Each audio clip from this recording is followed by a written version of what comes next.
Let's start off with this week's mock drafts drama. At the top, Houston Texans trading down, Cleveland Browns trading up, Johnny Manziel. Your thoughts? It's important to keep in mind that this is a little bit of a thought experiment. Yes. This isn't necessarily saying that this will happen, because otherwise it doesn't make a ton of sense to me. Yeah. Johnny Manziel is an excellent quarterback. I think he's going to be a successful pro. Sure. But is he so much better? Is he so much better than Blake Bortles and Teddy Bridgewater that he's also worth an additional first-round pick to trade up to get him? Maybe, maybe not. If you like your quarterback, if you found your guy, you do whatever it takes to get him. We've seen that these past few years. It works on different levels. Number 2, we have Bortles. 2 overall to St. Louis. Bortles.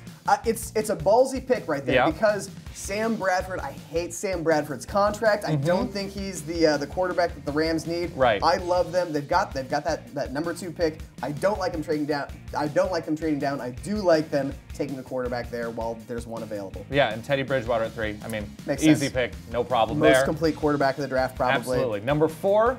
I don't know about why a team that has J.J. Watt and Whitney Merciless as their edge rushers, an incredible value. And it's yes, Jadeveon Clowney. But when you've already got a really pretty good defense, I mean, it wasn't the problem. You're not going to regret Jadeveon Clowney being on your team, but I think that they have better needs. I would rather see them trade down at that spot than to try to, I don't know, fix a hole that they don't have. Sure, and number 5, you have Sammy Watkins, Oakland Raiders. If you're a bad team, you need all sorts of help. If you're a bad team that drafts a receiver high, you're just a bad team with a receiver. That's going to stay a question mark until the Raiders start to spend some of their $61 million. $61 million in cap space. Yeah. So, again, we'll see what they do in free agency. What about you, Mike Evans at 8? Yeah. I like Mike Evans a lot in this spot. The Jets, they're really not that short of a playoff spot. They played well every other week last year, excuse me. Mike Evans fills a need. They need a receiver, plain and simple. So if they're enamored with him jumping up, that's what they got to do. Deep draft, lots of wide receivers. I don't like them trading up. What about you? Had thoughts on Bradley Roby at 12? Yeah, somebody that got burnt a lot this year in college. Came in with a lot of hype. One of the best pure corners in this draft, very physical, can come up and play the run. But with the Giants, there's so many issues along both lines that I think need to be addressed before any of this. I'd like to see them go with really a lot of talent on the offensive or defensive lines. 15, Clinton-Dix to the Steelers. I'm almost angry it makes so much sense. Yeah, it's going to happen.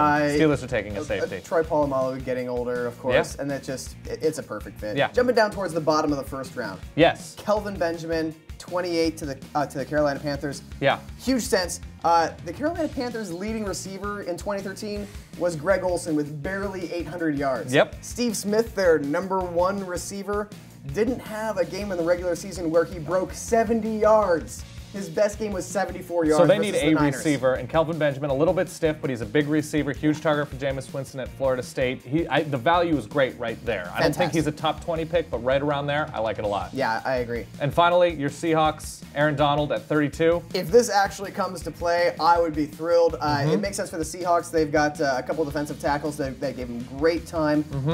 On moving towards free agency, we'll see if they'd be able to get a sign. But Aaron Donald, he's undersized at a mere 285 pounds. Right. Drawing comparisons to Geno Atkins. Very similar frame. And Pete Carroll and John Schneider love to do 2 things. Restock their defensive line on the regular. And have energy! And they like to take guys who aren't the right size for the position. Right. Yeah, that don't necessarily fit traditional molds, but just good players. Exactly. You don't need he must be 6'3". Fair enough.